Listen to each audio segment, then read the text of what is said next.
আমি তো কিছুই বুঝতে পারতেছি না। আমি তো লিখিত আকারে গতকালকে তাদের প্রধান নির্বাচন কমিশনের কাছে দরখাস্ত দিয়েছি, হ্যাঁ, কিন্তু এর প্রেক্ষিতে আমি আজ পর্যন্ত কোনো জবাব পাই নাই। আচ্ছা, এখানে তো বৈধ প্রার্থীদের মানে তালিকা এরা টানায় দিছে, তার মানে ওখানে আপনার নাম নাই। ওইখানে আমার সম্পর্কে তো কিছু বলা হয় নাই, আমাকে কি করা হয়েছে। নাম আছে কিনা? তার মানে ওখানে কি আপনার নাম নাই তালিকায়? ওইখানে আমার নামও নাই, আমার সম্পর্কে কিছু বলাও হয় নাই। তার মানে ধরে নিতে হবে যে আপনাকে এই যে পদ, আপনি যে মনোনয়নটা বাতিল করে দিচ্ছে, এটা তো ধরে নিতে হবে। আমাকে অফিসিয়ালি তো জানাতে হবে, যদি বাতিল করে থাকেন কি কারণে বাতিল করেছেন আমাকে জানাতে হবে।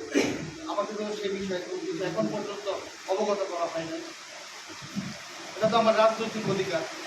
আমি তো রাজপথের সৈনিক, আমি বিএনপি রাজপথের সৈনিক। আমি 17 বছর আন্দোলন সংগ্রাম করেছি। আমি জেলা বিএনপির সদস্য। গঠনতন্ত্রে তো বিএনপির গঠনতন্ত্রে কোনো কথা বলা নাই যে জেলা বিএনপির সদস্য নির্বাচন করতে পারবে না। আর যদি তারা আমার বাতিলেই করে থাকে, কি কারণে বাতিল করেছে তারা আমাকে জানাক। আমি তো সশরীরে গেলাম 2 দিন অপেক্ষা করার পরে, আমি সশরীরে দরখাস্ত নিয়ে নির্বাচন কমিশনের কাছে গেলাম। নির্বাচন কমিশনার তো আমাকে অপেক্ষা করতে বললেন। 16 তারিখ আমি গিয়েছি, বললে 16 তারিখ তুমি অপেক্ষা করো। 16 তারিখ আমি অপেক্ষা করেছি। যখন তারপরেও ওদের কোনোভাবে ওরা আমাকে অবহিত করে নাই, কোনোভাবেই করে নাই, তারপরে আমি আপনাদের কাছে সরাসরি করেছি। এগুলো আমাদের কেন্দ্রীয় নেতৃবৃন্দ জানা দরকার। আমি মনে করছি নির্বাচন কমিশন উদ্দেশ্য কোনো দিতে এই কাজটা করছে, এটা আমার আশঙ্কা, এটা আমি মনে করছি, এটা আমার ব্যক্তিগত মতামত। তবে কেন একজন ক্যান্ডিডেটের মনোনয়নপত্র সম্পর্কে তারা জানাবেন, কি তাদের সংশয়? এই নির্বাচন কমিশন তো আসলে কতটুকু সুস্থ নির্বাচন করবে এই বিষয়ে আমার প্রশ্ন আছে। এটা কি জানানোর কোনো বিধান আছে যে অবশ্যই আমি ক্যান্ডিডেট আমার বিষয়ে বলবে না, এটা তো আমার অধিকার, রাজনৈতিক অধিকার, এটা আমার গণতান্ত্রিক অধিকার। সবখানেই দেখবেন অফিসিয়ালি তো জানানো হয়, তারা তো কোনোভাবে কোথাও জানাই নাই। অফকোর্স এটা জানাবে না। আমি একজন সাধারণ সম্পাদক পদে পাচ্ছি, আমি একটা ফর্ম তুলেছি, আমি ফর্ম জমা দিয়েছি। আমারটা যদি বাতিল হয় তাহলে আমাকে জানাবে যে তোমারটা এই কারণে বাতিল করা হবে। এবং আপনি বলতেছেন যে এটা জানানোর অধিকার, আমি গতকালে দরখাস্ত নিয়ে গিয়েছি যে আমাকে জানান, যে এটা আমাকে জানাবে না তারা। কালকের পরে পরশুদিন কাউন্সিল, 2 দিন পরে, এখন পর্যন্ত তারা আমার মনোনয়নপত্রটা সম্পর্কে কোনো কিছুই বলে নাই, কোনোভাবেই বলে নাই। এটাকে নিয়ে তারা কোথায় যাবে?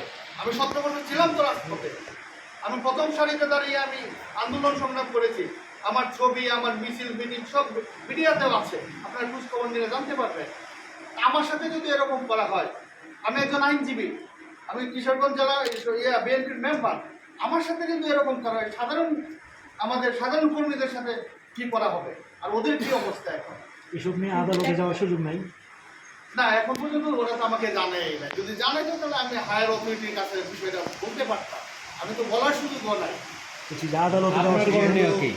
যেহেতু মানে প্রার্থীদের প্রতীক পত্র করতে করা হয়েছে, হ্যাঁ, এখানে তো আপনার কোনো প্রতীক নেই না, এখানে আমার সেক্ষেত্রে ওরা যে বৈধ যে তালিকা করছে, বৈধ তালিকা প্রার্থীতে এই মার্কা দিচ্ছে, হ্যাঁ, সেই ক্ষেত্রে এটা ধরে নেওয়া যায় যে আপনার ধরে নিতে হবে। আমি ক্যান্ডিডেট, আমাকে জানাবেন না আপনি।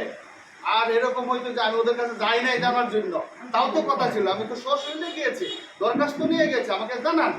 আমি অফ হয়ে যাই, আমি তো বুঝতে পারতেছি না আমার মনোনয়ন কি ফেলে দেওয়া হয়েছে, নাকি রাখা হয়েছে, নাকি বাতিল করা হয়েছে, নাকি ওইখানে নাই। আমি তো কিছুই বুঝতে পারছি না। দরখাস্ত রিসিভ করছে ওরা? আপনি কি মানে নির্বাচন কমিশনের স্বচ্ছতা নিয়ে প্রশ্ন তুলছেন? আমি স্বচ্ছতা নিয়ে প্রশ্ন তুলছি না, আমাকে এখন স্বচ্ছতা নিয়ে আমি বিষয়টা হচ্ছে, আমি আমার কথা বলতেছি। আমি সশরীরে ওদের কাছে যাওয়ার পর, দরখাস্ত দেওয়ার পরও তারা আমাকে ইনফর্ম করে নাই। আমার বিষয়টা উদ্দেশ্য করে আমি মনে করি।